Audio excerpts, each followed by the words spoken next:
Hello everyone, எல்லாருக்கும் வணக்கம். Welcome back to my channel Kutties lifestyle. இன்றைக்கி நம்ம என்ன வீடியோ பார்க்க போகிறோன்னா, தூதுவளை கஷாயம். இப்போது நடந்துகிட்ருக்க கிரிட்டிக்கலான கொரோனா சுச்சுவேஷனில் இந்த கஷாயம் ரொம்ப யூஸ்ஃபுல்லாக இருக்கும். இது சளி, இருமல், காய்ச்சல், உடம்பு வலி, பித்தம், வாந்தி இந்த மாதிரி எல்லா விதமான நோய்க்கும் ஒரு சூப்பரான கஷாயமாக தான் இது இருக்கும். இப்போது இதுக்கு தேவையான பொருளையும் அதோட யூஸஸையும் நம்ம இப்போ பார்க்கலாம். ஃபஸ்ட்டு தூதுவளை எல்லாருக்குமே தெரியும். இது சளிக்கு, இருமலுக்கு, காய்ச்சலுக்கு மிக சிறந்த மருந்துன்னு. அடுத்து நம்ம ரெண்டாவதாக பார்க்க போகிறது துளசியும் அதே சேம் தான். சளி, இருமல், வறட்டு இருமல் இந்த மாதிரி எல்லா விதமான சளி தொல்லைகளுக்கும் துளசி ரொம்ப பயனுள்ளதாக இருக்கும். அடுத்து நம்ம மூணாவதாக பார்க்க போகிறது என்னென்னா ஓமவல்லி வயிறு அஜீரணத்துக்கு மட்டும் இல்லாமல் சளிக்கும் மிக சிறந்த மருந்தாக பயன்பட்டுக்கிட்டு வருது. அடுத்ததாக நம்ம பார்க்க போகிறது என்னென்னா தும்பை. இது நெஞ்சு சளிக்கு மிகச்சிறந்தது. நமக்கு நெஞ்சு சளி இருக்குன்னா இதை நம்ம யூஸ் பண்ணலாம். அடுத்ததாக நம்ம பார்க்க போகிறது என்னென்னா அப்பாக்கொவ்வைங்கிற ஒரு கொடி. இந்த கொடியோட இலைகளை நம்ம தான் யூஸ் பண்ண போகிறோம். இது வயிறு மந்தம், வயிறு அஜீரணம், சளி, தொண்டைச்சளி, சின்ன குழந்தைங்களுக்கு வாந்தி வர்றது, இது எல்லாத்துக்குமே இதை யூஸ் பண்ணுவாங்க. அடுத்ததாக நம்ம பார்க்குறது என்னென்னா தலை சுருளி தலை. இது எதுக்கு யூஸ் ஆகுதுன்னா உடம்பு வலி, நரம்பு தொல்லை இந்த மாதிரி பிரச்சனைகளுக்கு யூஸ் ஆகுது. காய்ச்சல் இருக்குன்னா ஆப்வியஸாக உடம்பு வலி இருக்கும், அதற்காக நம்ம இதை யூஸ் பண்ணுறோம்.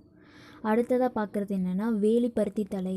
இதை நம்ம எதுக்காக யூஸ் பண்ணுறோன்னா உடம்பு வலி, பித்தம், வாந்தி, ஒவ்வொருத்தவங்களுக்கு காய்ச்சல் இருக்க சமயத்தில், உடம்பு வலி இருக்க சமயத்தில் வாமிட் வரும், அதுக்காக நம்ம இதை யூஸ் பண்ணுறோம்.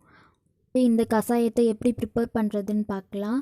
நான் 4 பேர்த்துக்கு, என் ஃபேமிலியில் இருக்க 4 பேர்த்துக்குமே நான் ப்ரிப்பேர் பண்ணுறனால இவ்வளோவா எடுத்துருக்கேன். நீங்கள் இவ்வளோ எடுக்கணுங்கிற அவசியம் கூட இல்லை. ஒவ்வொரு இதுலேயும் ஒரு 3-4 இலையை மட்டும் எடுத்துக்கிட்டால் போதும். இதில் தூதுவளை, ஓமவல்லி, துளசி, தும்பை, அப்புறம் அப்பாக்கொவ்வை, தலை சுருளி தலை, வேலிப்பருத்தி தலை, இது எல்லாத்தையுமே நல்லா தண்ணியில் போட்டு அலசி எடுத்துக்கலாம். என்னடா இது இவ்வளோ சேர்க்கணுமா அப்படின்லாம் யோசிக்க வேணாம். உங்களுக்கு சளி தொல்லை மட்டும்தான் இருக்குது அப்படின்னா நீங்கள் தூதுவளை, துளசி, தும்பை இந்த 3 இதை யூஸ் பண்ணாலே போதும். பட் இந்த கொரோனா அறிகுறியோ இல்லைன்னா சளி, இருமல் இருக்கவங்களுக்கு வாமிட்டு, வயிறு அஜீரணம், இல்லைன்னா பருவகாலத்தினால வயிறு அஜீரணம் இந்த மாதிரி பிரச்சனை இருக்கவங்க இது எல்லாத்தையும் போட்டுக்கிட்டால் நல்லது. இது எல்லாமே போட்டு தான் ஆகணும் அப்படிங்கிற கம்பல்சரி கிடையாது. இப்போ இதை நல்லா வாஷ் பண்ணதுக்கப்புறம் ஒரு 5-6 பல் பூண்டு, 1/2 ஸ்பூன் ஜீரகம், 4-5 மிளகு போட்டுக்கிறேன். அடுத்து நம்ம இந்த வாஷ் பண்ணி வச்சுருக்க எல்லா விதமான மூலிகை தலையும் அதில் நல்லா சேர்த்துக்கிறேன்.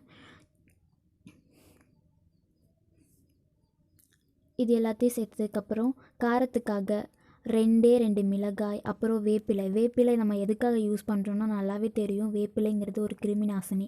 அந்த கசப்புத்தன்மை எல்லா விதமான நோய்க்கும் ஒரு மருந்தாக இருக்கும்.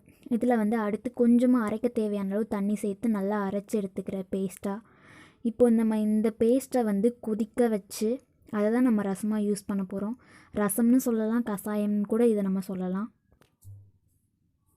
அடுத்து நெக்ஸ்ட்டு நம்ம அடுப்பில் கடாய் வச்சோன்னே நம்ம இந்த அரைச்சி வச்சுருக்க பேஸ்ட்டை அதில் ஊற்றிட்டு அதுக்கு 1 கிளாஸ் தண்ணி ஆட் பண்ணிவிட்டு தேவையான அளவு உப்பு, அப்புறம் 1/2 ஸ்பூன் மஞ்சத்தூள், இது ரெண்டையும் சேர்த்துட்டு நல்லா கலக்கி விடுறோம்.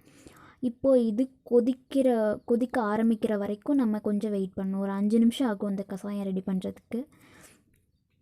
நல்லா கிளறி விட்டு அடி பிடிக்காமல், நம்ம பேஸ்ட் அடியில் அடி பிடிக்காமல் இருக்க ஒரே ஒரு டைம் கிளறி விட்டால் மட்டும் போதும்.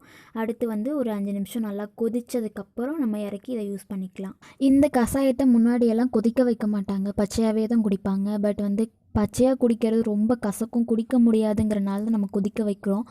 சேம் இதை கஷாயமாக குடிக்க விருப்பம் இல்லாதவங்க இதை தோசையாகவும் செஞ்சு சாப்பிட்லாம். அதோட ரெசிபி நான் என்னோடய நெக்ஸ்ட் வீடியோவில் நான் அப்லோட் பண்ணுறேன். இப்போ நம்ம இந்த கஷாயத்தை ரெடி பண்ணியாச்சு. இதை ஒரு கிளாஸில் ட்ரான்ஸ்ஃபர் பண்ணிக்கலாம். இப்போது இந்த கஷாயத்தை காலையில் வெறும் வயிற்றில், காலையில் எந்திரிச்சோன்னே வெறும் வயிற்றில் இந்த கஷாயத்தை குடிக்கணும். சரிங்களா? இந்த கண்டென்ட் உங்களுக்கு பிடிச்சிருந்துச்சுன்னா என்னோடய சேனலை சப்ஸ்கிரைப் பண்ணுங்கள், என்னை மோட்டிவேட் பண்ணுங்கள். இந்த வீடியோ சம்மந்தமாக உங்களுக்கு எந்த ஒரு டவுட் இருந்தாலும் நீங்கள் எனக்கு கமெண்ட் பாக்ஸ் மூலமாக தெரியப்படுத்துங்க. நான் அதை ஒரு வீடியோவாகவோ இல்லைனா உங்களுக்கு ரிப்ளை பண்ணவோ ட்ரை பண்ணுறேன். தேங்க்யூ.